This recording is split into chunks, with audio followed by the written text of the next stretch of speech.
Now, what we are discussing today is the sorting technique. There are two sorting techniques we will discuss is one is a selection sort, another one is insertion sort.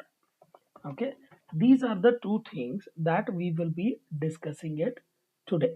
Okay, now first we need to understand what is a selection sort.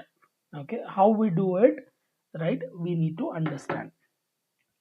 Okay, so first of all, selection sort, right? It is a comparison based, right? Comparison based sorting technique.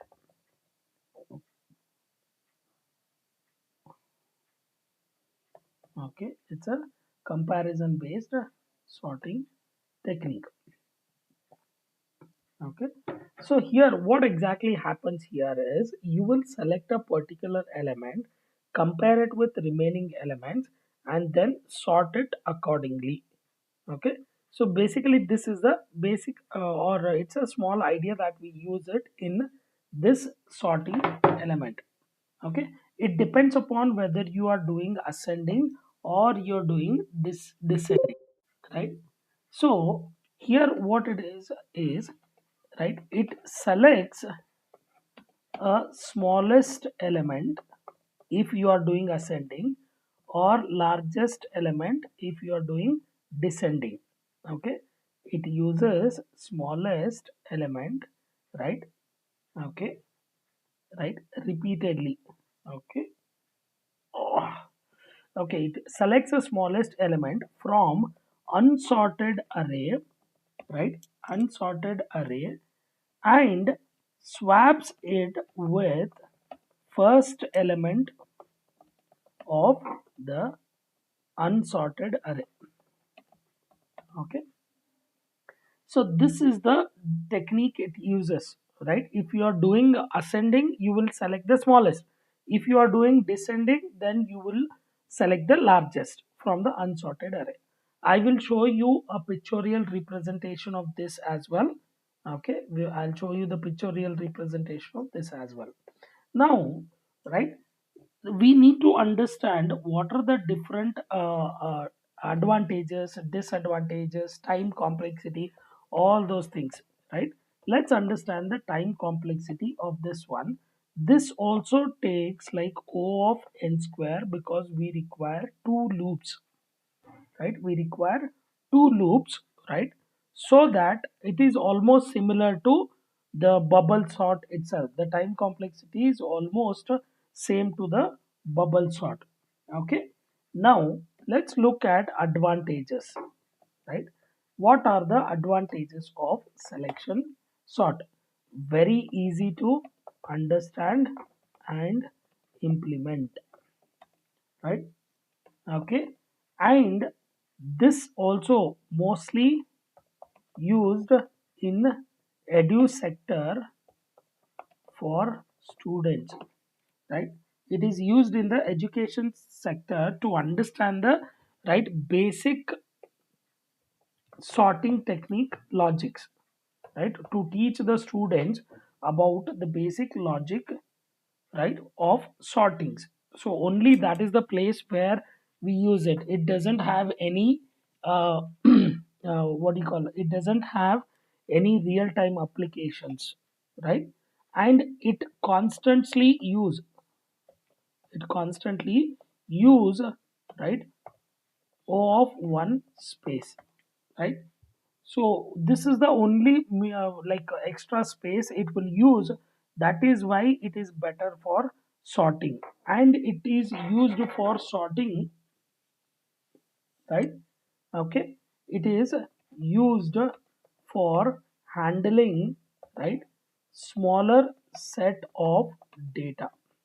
Okay, right, it is better compared to, right, it is better compared to bubble sort because, right, because it uses less number of swaps, right? It uses less number of swaps compared to the bubble sort. That is why we prefer selection sort over bubble sort, right?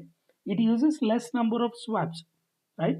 The right I hope you are understanding the advantages. But trust me, this logic also doesn't have any real world applications. Okay, this is just for learning purpose or learning the basic techniques of like comparisons, so traversing arrays, how to change the values, right, and sort them, right? Okay, basically it helps you in the interviews. They just want the interview people or the panelists want to understand whether the student is capable of building the logics which we ask them. That's it. They don't have anything more than this. Okay, they don't have anything more than this. Okay, now let us look at the disadvantages, right? Okay, disadvantages is time complexity is high, right? So becomes difficult to handle large set of data because the time consumption keeps on increasing. The time consumption keeps on increasing as the number of elements, right, keep on increasing. Okay, okay, and it does not, right, doesn't maintain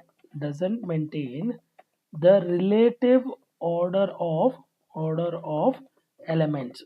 Okay, you will understand, which is called as unstable, which we call it as unstable, right?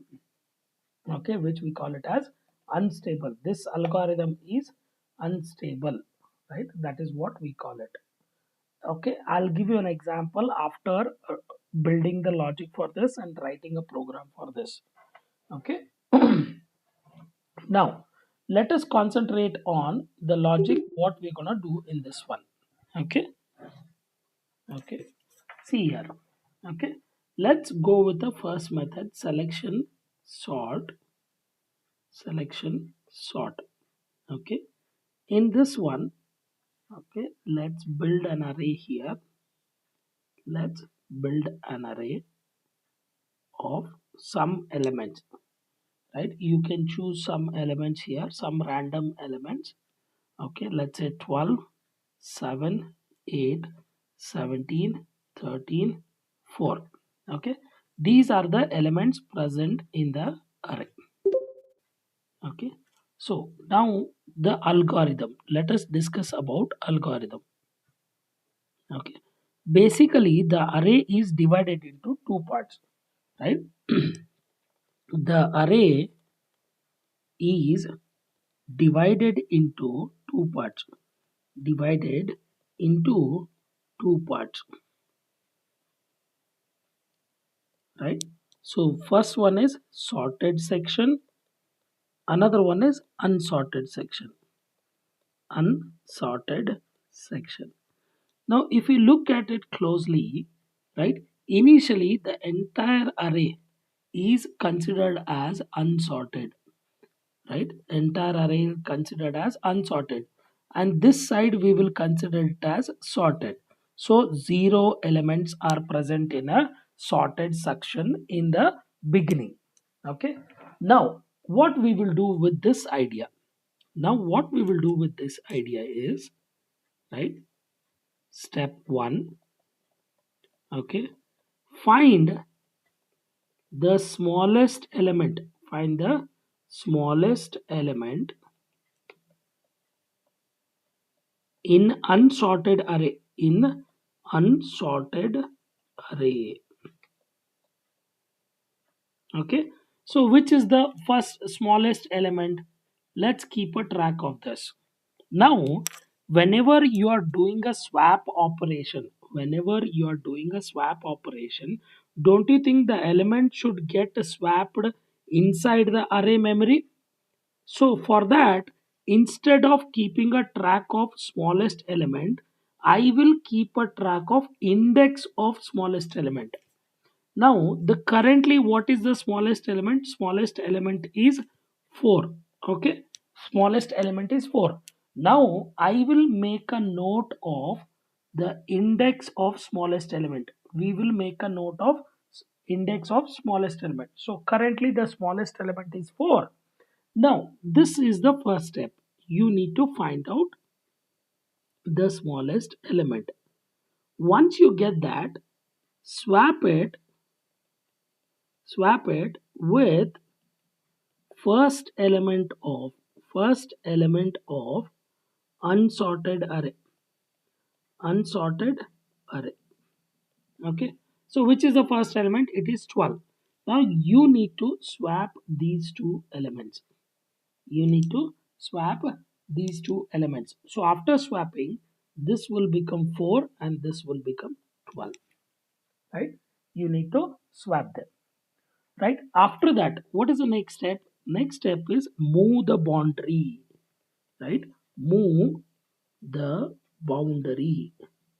So what is the meaning of this? This indicates one element is already sorted. Correct? We got one element in the sorted. Correct? Now we need to keep on repeating this step. So for the next time what we will do? Find the smallest in the entire array. The smallest element is 7. What is the index of that? It is 1. Okay. Now swap 1 with itself. So this will become 7 and the boundary will move. Now in this one, what is the next smallest element? It is 8. Note down the index.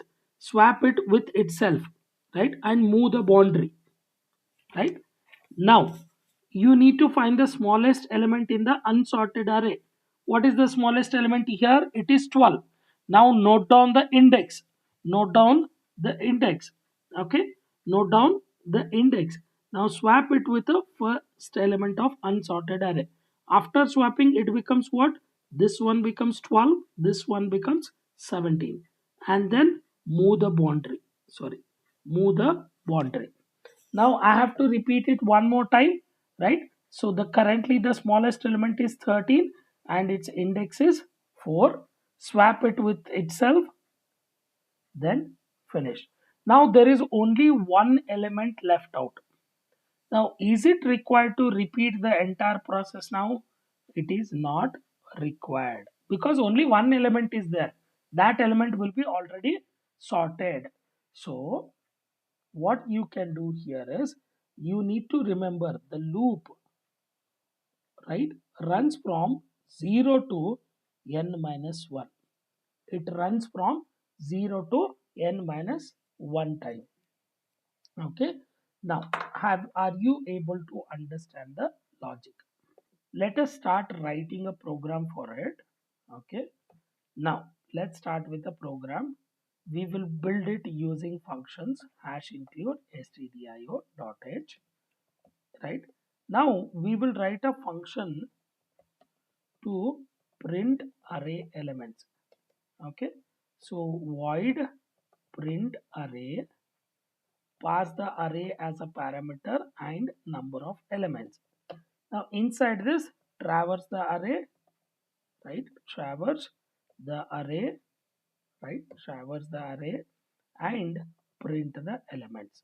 Percentage d slash t, comma, okay, arr of I. This is how we will print the array elements. Now next thing is, because I am writing it as a function, because we need to print the elements again and again. That is why I made it as a function. Kind of I'm becoming a lazy person, right? Now int arr of, right? Okay. Then we need the number of elements. We need I variable. Okay.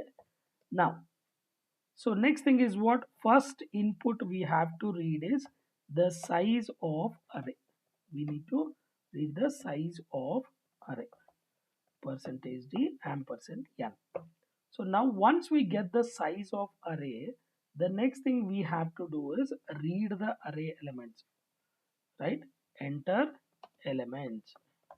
So read the array elements from the user. Right? So for that I need to traverse. So traversing an array is mandatory if you want to access elements or memories. So scanf percentage d double quote comma ampersand arr of I. Once you get all the elements, the next step what we will do is, first I want to print all array elements before sorting, right?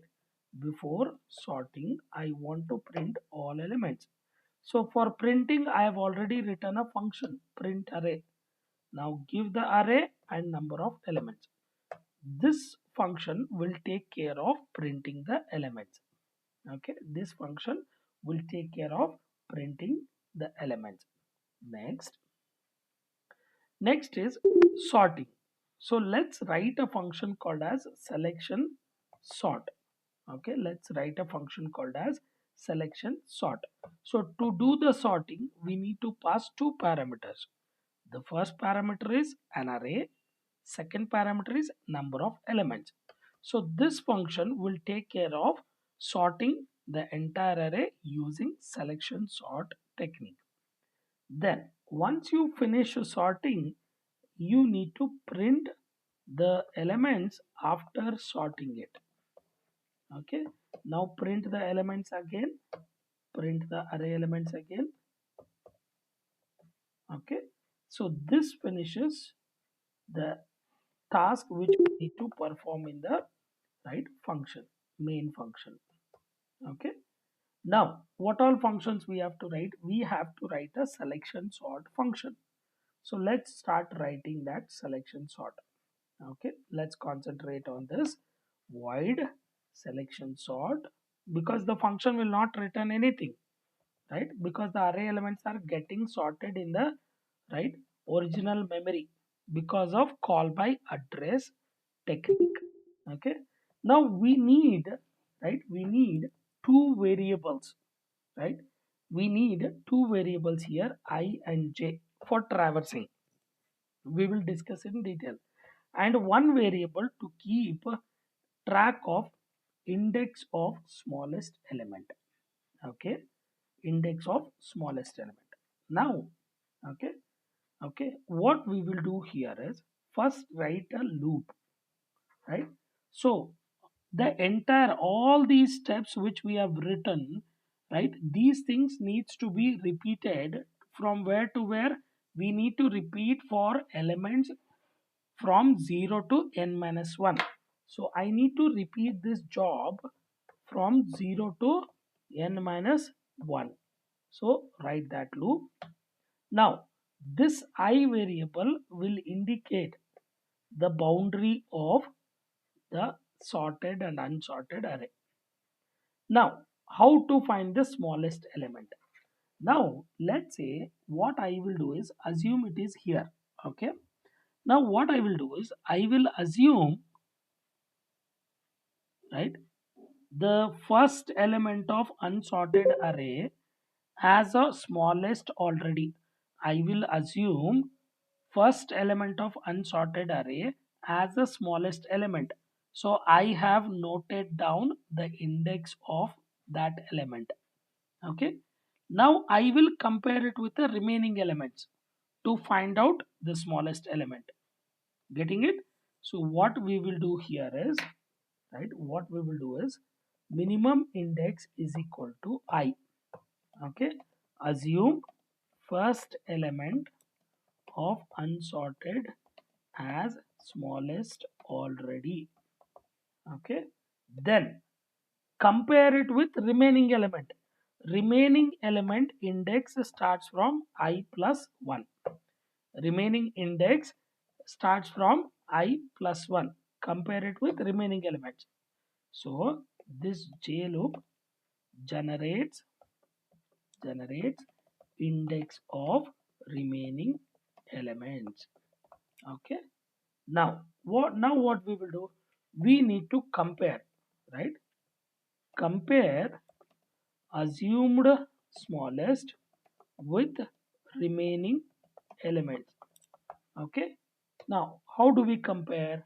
If ARR of minimum index is an index, I need to fetch the element. So I will get the assumed element if it is greater than ARR of remaining element. Remaining element is given by index j.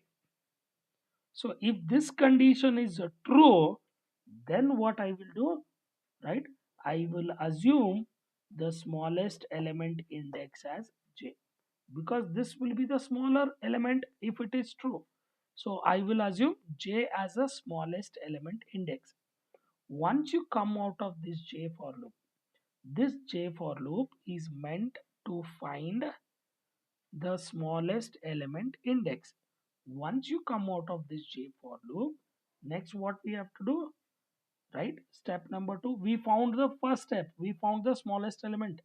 Then what is the next step? Swap it with the first element of unsorted array.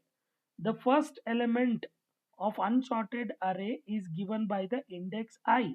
So call a function swap ampersand arr of I, first element of unsorted array, with ampersand arr of the smallest element which you have found.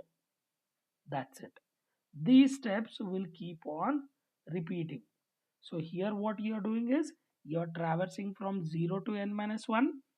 Now you assumed first element, sorry, you assumed first element of unsorted as a smallest already, and compared it with remaining elements to find actual smallest element index, right? You compared it with the remaining elements to find the actual smallest element index, and then you will swap it with the first element of unsorted array. So you will swap it with first element of unsorted array and smallest element which user has found in the j loop. If this is done, now you execute your code. So swap function we didn't write. We did not write the swap function. So let us write the swap function. Okay, void swap of int star p comma int star q. Since we are passing address as a parameter, you can look at the function. We are passing address as a parameter, so we need a pointers here to receive them. Then you declare one temporary variable, then swap the values. Okay, so swapping is done. Now you execute the code, right? So give 5 elements, 50, 40, 30, 20, 10. So before sorting and after sorting. This is called as selection sort. The logic what we have written just now is unstable. What is the meaning of unstable? Okay, let's observe here, right? Sample input, sample input to understand instability or unstability. Okay, so let's observe here. Let us take a sample input.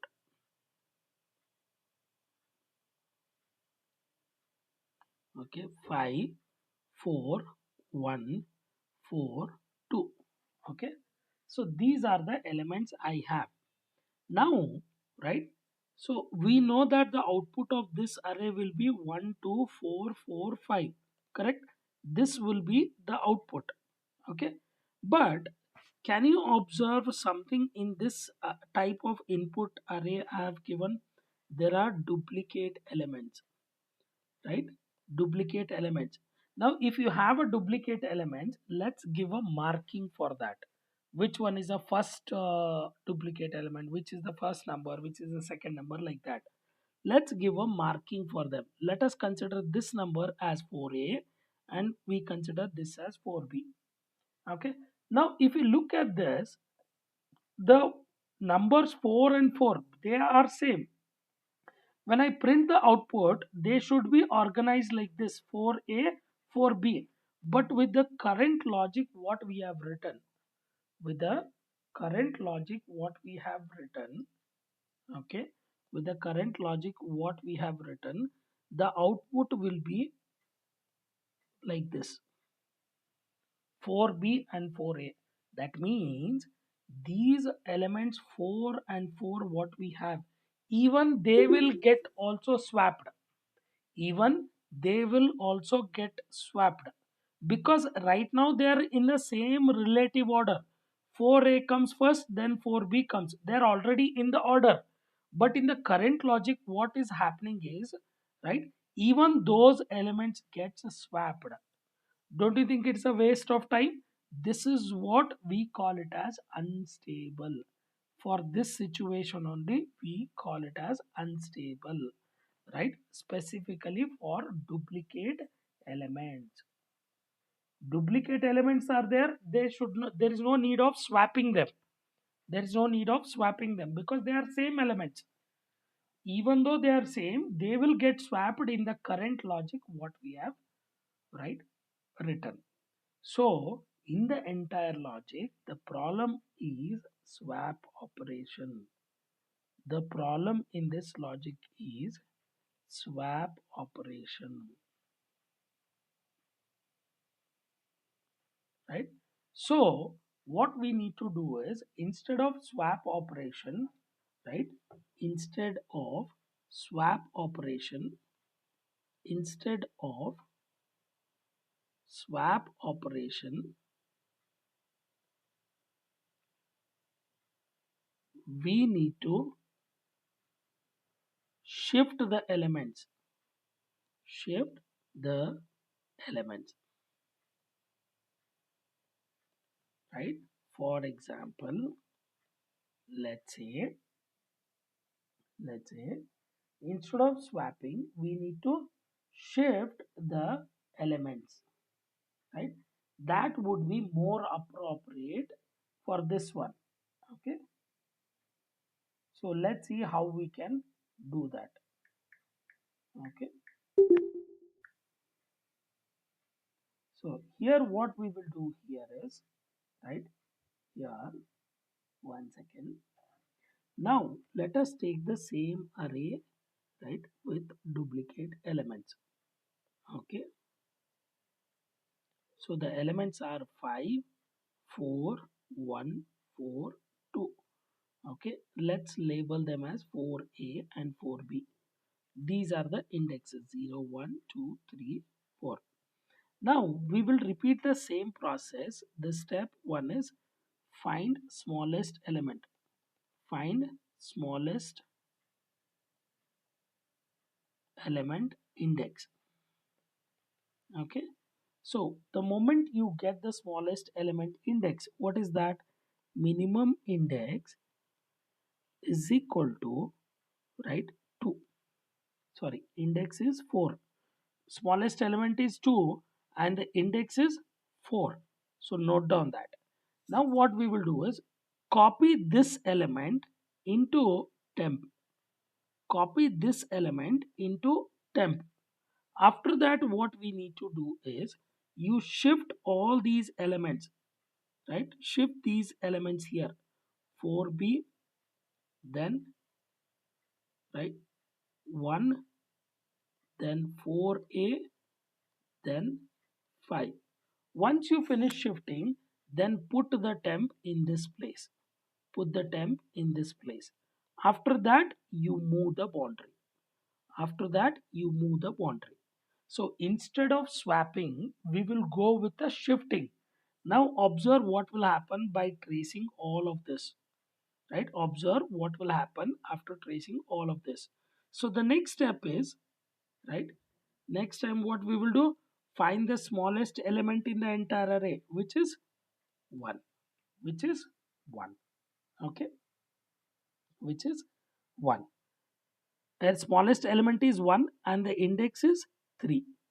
Now what we will do is we will keep this 1 here and shift this element. So this becomes 4a, this will become 5, and then put the temp in this place, which becomes 1. After that, move the boundary. After that, move the boundary. Now what will happen? Right? Repeat the step. Now the smallest element in this array is what? The smallest element in this array will be obviously, based on our condition, this 4a. Now index of that is 3. So now what you do is put the 4a into temp, okay, and shift this element here, okay, and put the temp in this place. Put the temp in this place, okay, 4a, okay. Now after that, move the boundary, then repeat the final step. So which is the next smallest element index? It is 4. Put the 4b here, right, and shift this element here, which is 5. Then 4, put the 4b here and move the boundary. Now what happened now? Can you see the relative order of the duplicate element? Is it getting maintained? Can you see the order of relative elements, duplicate elements? Is it getting maintained well? So this is how we stabilize the selection sort, or we call it as stable selection sort. Let us write a program for this. Now what I will do is I will copy this entire code, paste it again, okay, and I'll make this as stable selection, stable selection sort, okay. Now, so the only change what we are making is we are using, instead of swap, we will use one extra variable called as a temp, okay. The moment you get the smallest element, the moment you get the smallest element, use temp is equal to ARR of minimum index, okay. Once you get the smallest element, okay, copy that smallest element into temp, then shift all the remaining elements. Now shift all the remaining elements.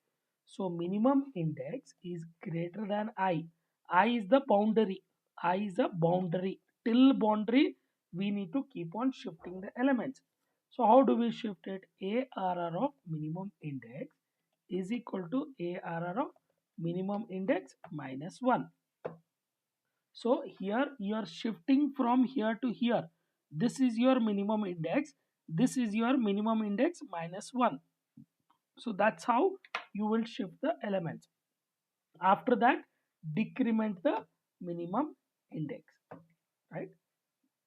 So once you come out of the loop, put the, right, put the temp into first place of unsorted array. First place of unsorted array is given by index I. So this is what is called as stable selection sort. Instead of swapping, we will go with a shifting, right? It's a very simple task. Put the smallest value in temp, shift all the elements, make a space for smallest element, then put it there in the first place of unsorted array. This is called as stable selection sort. Okay. Now, instead of selection sort, you can call a stable selection sort. Okay. So I'm executing it, but in the code you won't be able to see the changes. If you trace it manually, you will be able to understand it. So the sorting is happening fine, but stability wise you need to manually work on it and understand, or else you have to take a large data set and use a time stamps to measure the time taken to sort, okay. So